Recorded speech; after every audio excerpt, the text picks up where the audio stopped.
Oh guys, this light is in dire need of cleaning, and I'm going to show you how.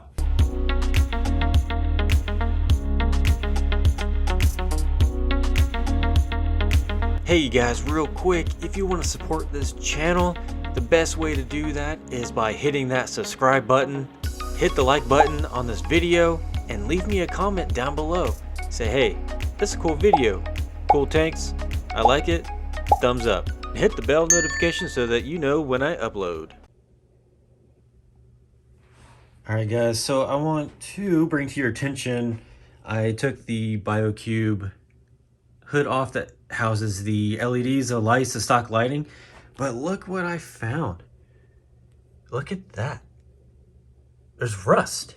These screws are rusting because of how low it sits to the water surface, and you know, when you want to get a good amount of water movement on the surface for a gas exchange, you're gonna have some splashage. That sounds like a word, right? But the only issue with that is obviously these rusting of the screws, which I feel like they should have had screws in here that did not rust or did not have some type of reaction with the salt water.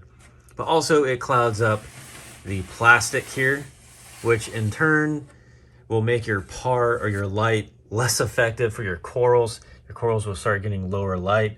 As you can see, there's a little bit of crust on this lens here, but what we're gonna do is, I already had this laying around, so we're gonna use this, the Fritz glass and acrylic cleaner, some good old-fashioned paper towels, and then what I'm gonna do to prevent the rust from happening again, I'm gonna throw some super glue gel over top of them.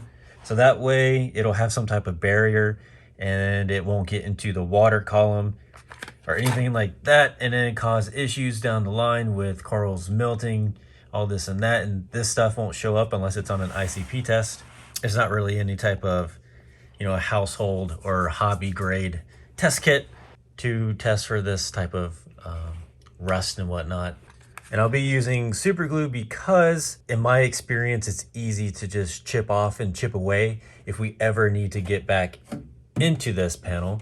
So I'm going to take all these screws out, take the panel off for easier cleaning, and then assemble it back together and then put a dab of this super glue gel right on top of the screw to have to provide a barrier between it and the water.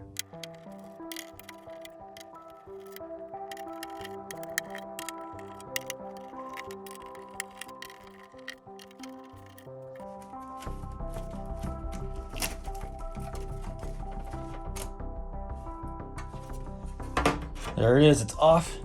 So I do recommend that you take your hood off of your aquarium before you go and opening it up and having open circuits like so near the water. So this hood is held on by 3 dowel pin types like so right here. So it'd be obviously 1, 2, 3 on your hinges. So I'm gonna show you how it goes in, or how it would look if it was in.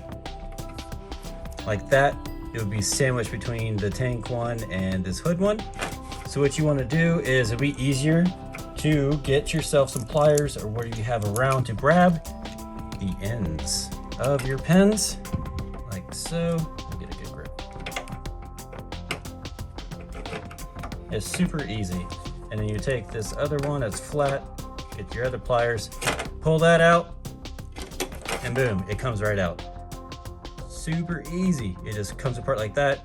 Get all 3 out, and then the hood just lifts up, and make sure that you unplug it as well. Also, you guys, this should be part of maybe like a monthly maintenance type deal, especially if you have pets, furry friends, what have you, because look in this cooling fan. This has its own fan to extract the heat. Look at all this, all this cat hair. That's crazy. Yeah, so obviously I did not do this, but yeah, if you have furry animals in your house, you want to make sure you want to at least open this up maybe once a month to clean out this hair, so that way it doesn't cause any issues with cooling where nothing circuits out. And it's really easy to take those screws out and take this lens off See, it would be smart just to have a solid maintenance plan or rope this into your monthly maintenance plan. Check it out, take the lens off, make sure there's no hair in here. As you can see, there's still some in there. We'll clean it all up and everything. That way no short circuits will happen or anything crazy like that. Ugh.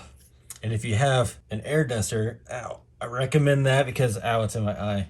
Oh, yeah, be smart. So I just cleaned out the insides of here, blew this all off, get all the hair off, and then I also saw there was quite a bit of salt creep going on, and that's not good, especially for electronics. So I did my best to get it all out. I blew it all out. Obviously I didn't spray anything in here, so don't spray anything in here. Don't get it wet. It's electronics, all right?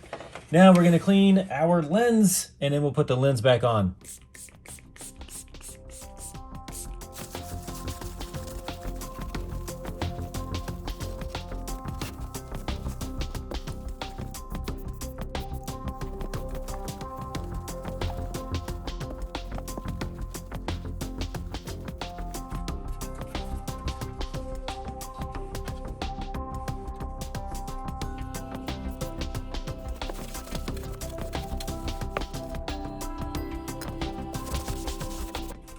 There we have you guys. I cleaned it up the best I could. It does have a little haziness to it. That's just from the salt water, I think, because as I was using this cube in the past and cleaning the lens here, wiping it on the underside where it contacts the water, it would leave like a hazy residue. But I think that you can get rid of this by some type of kit out there, maybe like an acrylic restore, plastic restore type kit. We can experiment with that later on though. But now it's time to get it back onto the lid. So it was very important that you make sure that on this lens that you do clean the inside of it, because you can clean the outside all day long, but once you put these screws in, it's gonna be a hassle to try and open it back up to clean it again. Maybe not too much of a hassle, but I just hate doing work twice for the same thing. All right, so that's back on in place. Time to put our screws in and then put a dab of this super glue.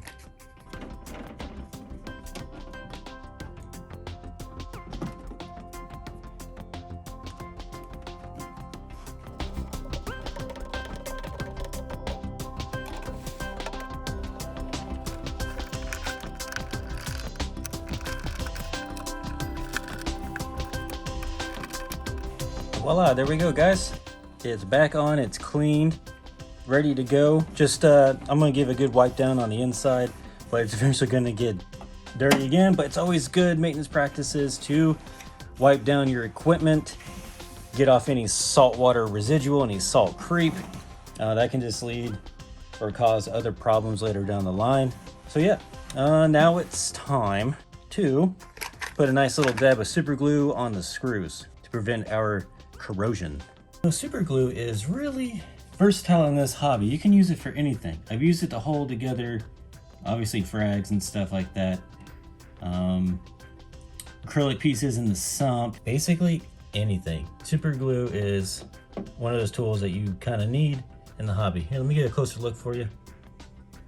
This is what I'm doing, just filling in this gap. That might have been too much, but hey, it's protected. All right, now I'm gonna do it for the rest of these. All right, all the screws are all glued up. Hopefully I didn't just screw myself over, but in my past experience with super glue, you can just chip it away and you can get to what you need to underneath. So that should be about the same thing here in this concept, but I just want to show you here, a little close up. It was just a nice little dome, so to speak, of super glue. That way it is in its own little protective bubble and it won't have any access to the salt water and therefore it won't corrode and put rust in our tank. You know, this kind of makes sense why on the ICP test I was seeing elements of rust, zinc, and copper when I had no idea where it was coming from, and there it is. If you get an ICP test back with those elements, check all of your screws, even your your door hinges, your cabinet hinges, screws. It can happen, and I've seen it happen. So make sure you check everything. That'll be a good monthly maintenance practice as well. Well, hey guys, that'll do it for this video. I'm gonna keep cleaning this up just a little bit more and get it nice and sparkly, but I hope that you will include this in your monthly maintenance practice so that your light can work from day one. If you enjoyed this video, hit that like button. If you really enjoyed it and you learned something, hit the subscribe button and click that bell notification so that you know when I upload. Just remember guys, just reef.